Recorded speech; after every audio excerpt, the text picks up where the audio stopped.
have any music. Can y'all hear me all right? Yeah, hold it up there, we can. It'd be a good thing, the fact that I don't have any music. Vanessa kind of talked me into this, so y'all bear with me and blame her. This story is a mite long.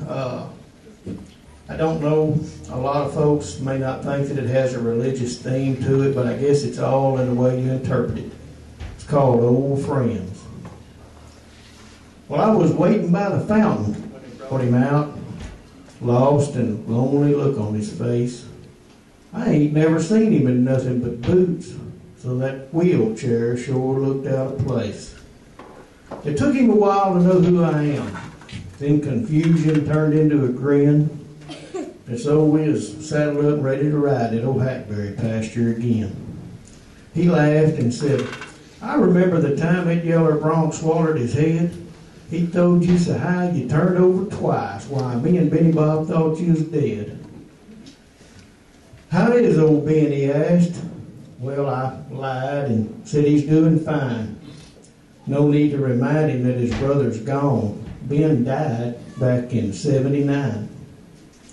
Well, we rode at a trot for most of an hour, branded and shaped up the steers, drank gallons of coffee and ate sourdough bread, and cowboyed for 51 years. I thought, now, he is an old man when I was a kid, at a time that I needed a friend. He took me to raise and taught me all that I know about horses and cattle and men. See, my daddy had died and I needed a job, and I was big for a kid of 15. He got me on with the 4-6's ranch. I was dumb as a gourd and as green. Well, we was a gathering strays in the Wichita breaks, me and John Gaither and him. And I lost sight of old John, sort of wandering around, kind of daydreaming there on the rim, when I rode up on some cattle hid out in the brush.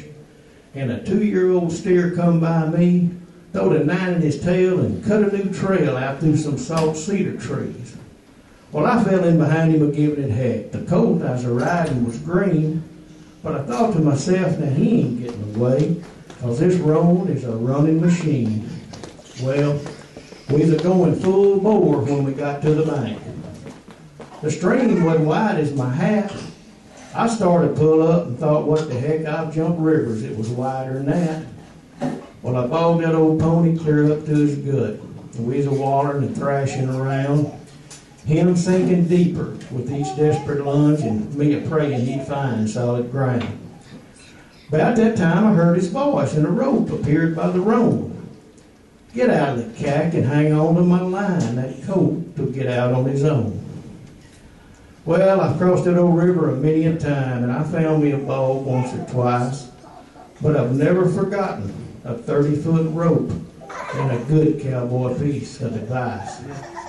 When you ride the river, son, make sure your horse is gentle and seasoned as well, because only the good ones will get you across, and that quicksand goes clear down to hell. Well, I stood up to go, and he reached for my hand, said, son, I'm glad you dropped by. If you see old Ben, have him saddle my horse. I hate sitting, waiting to die.